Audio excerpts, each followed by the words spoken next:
The sun is a merciless hammer. It beats down on the cracked earth, on the three figures that shamble out of the shimmering heat haze. Kale leads, his shoulders slumped under a weight far greater than the pathetic carcass slung across them. Behind him, Bioa limps, one hand clutching a crude spear, the other pressed against a weeping gash on his side.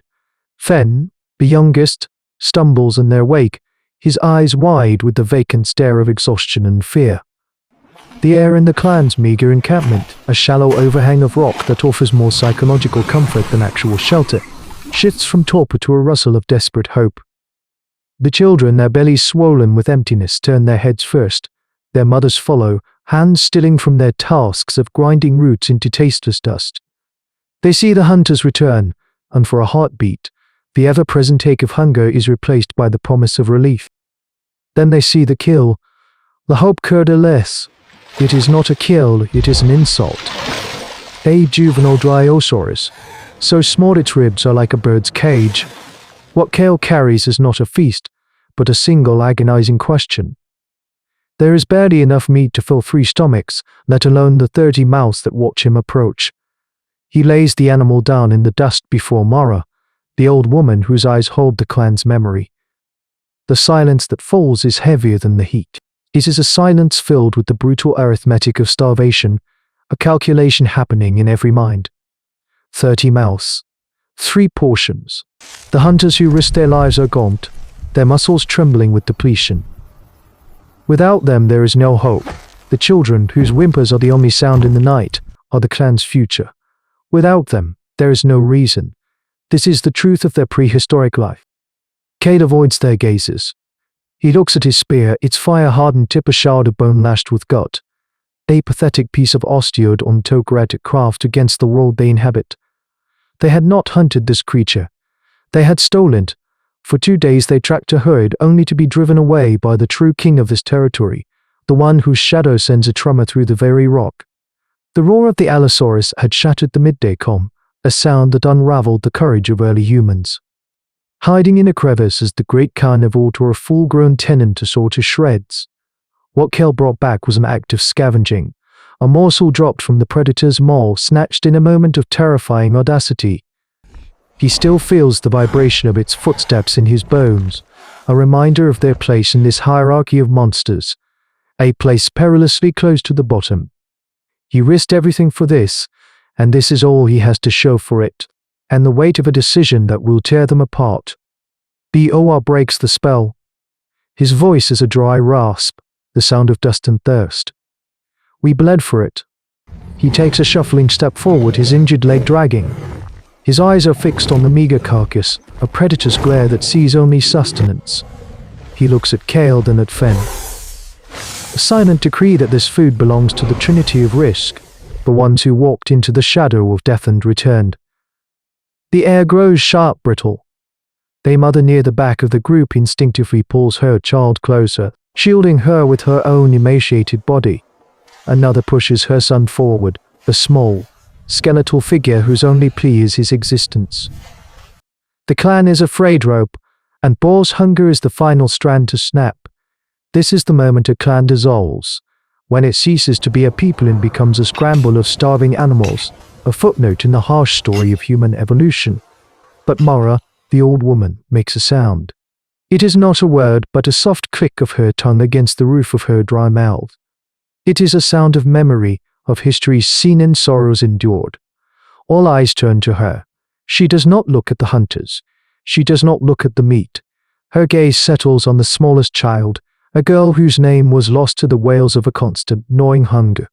The child is listless, her head lolling against her mother's knee, only a question that is older than spears. Then she looks at Kale. In her gaze, he sees the terrible truth. The clan is not the hunters. It is not the mothers. The clan is a fire, and the children are the last embers. If they go out, the darkness is absolute. This is the agonizing calculus of survival, a problem not of stone but of spirit. Kale feels the acid of his own hunger clawing at his insides. Every instinct screams for him to join BOR, to tear the flesh from the bone and let the warm blood grant him another sunrise. It is the law of this prehistoric world. But in Mara's eyes he sees the faint outline of a different kind of law, one not yet written, one that must be paid for in pain. He steps between Bioa and the kill. His movement is slow, deliberate, heavy with a new and terrible authority. No, he says. The word is quiet, but it lands with the finality of a closing fist. Bioa snarls, his hand tightening on his spear. We die without it, Kale. We all die if they die, Kale replies, nodding toward the children. His voice is flat, devoid of emotion. This is the first, brutal act of prosocial behavior born not of love, but of necessity. He turns to Mara.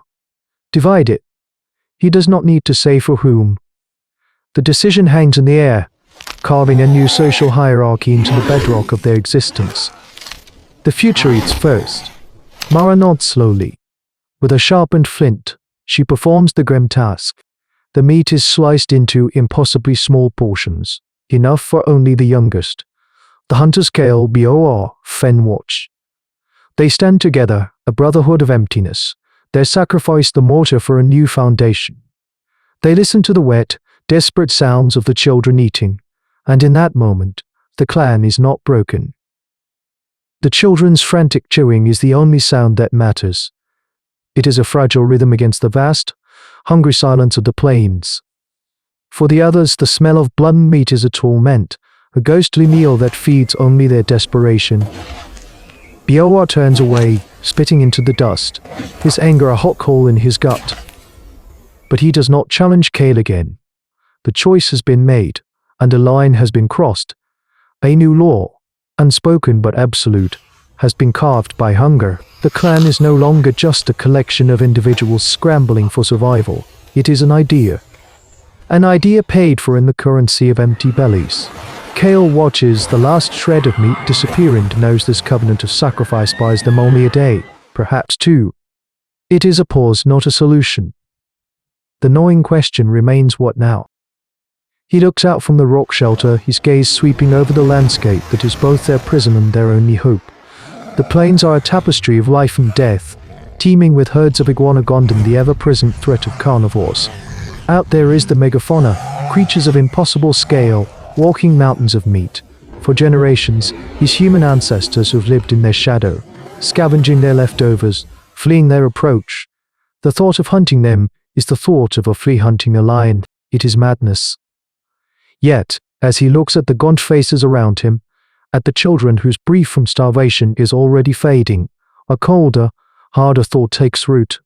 Madness is starving to death in a world full of food. The old ways are failing. Scavenging is a beggar's game, and the Allosaurus has made it clear who earns the table scraps. A radical shift in hominid history is needed. The clan must become more than scavengers. They must become what this world fears. Kale looks at his osteodontokeratic spear, a tool of bone and wood. It is pitiful. Then his eyes find Fen, who is idly sharpening a piece of flint, his hands moving with a practiced, almost artistic grace. He sees Bor, whose rage, if aimed correctly, is a weapon in itself.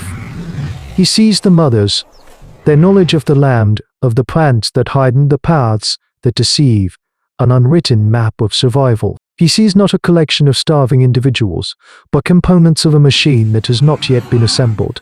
The idea that sparks in his mind is terrifying in its audacity. They will not hunt the small things anymore. They will hunt the beast that haunts their every step. They will hunt the Allosaurus. He knows the cost. He knows the attempt itself could extinguish their small, flickering flame forever.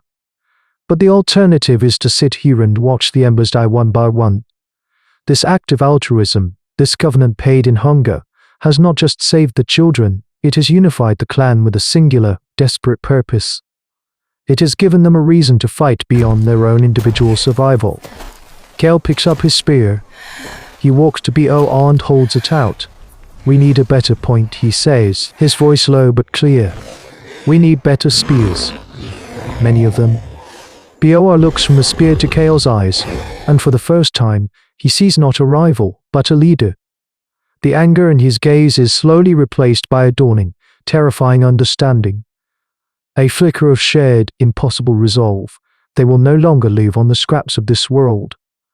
They will claim a piece of it, or they will die trying. This moment, born of dust and desperation, is more than a single clan's choice. It is a hinge point in the story of what it is to be human. In the silent agreement to feed the young before the strong, a social contract is signed in the ink of starvation. This is the birth of a law more fundamental than any carved in stone, the law of shared destiny. Their audacious decision to hunt the monster that hunts them is not merely a survival tactic, it is a declaration. It is the moment our ancestors refused their designated place at the bottom of the food chain. This is the primal scene of human ambition, the first spark of the defiant intelligence that would one day tame lightning and walk on the moon. It is a testament that the greatest tools of our species were never just sharpened flint or bone-tipped spears, but the radical concepts of sacrifice, foresight, and the terrifying, world-altering power of a unified community fighting for a future it might not live to see. Their struggle whispers to us a million years, a reminder that every society is built upon a covenant first paid in hunger. This is the chronicle of the Shadow Eaters, the echo of the first law. And in the deepest parts of the jungle, a different kind of intelligence stirs, one that learns not from sacrifice, but from observation.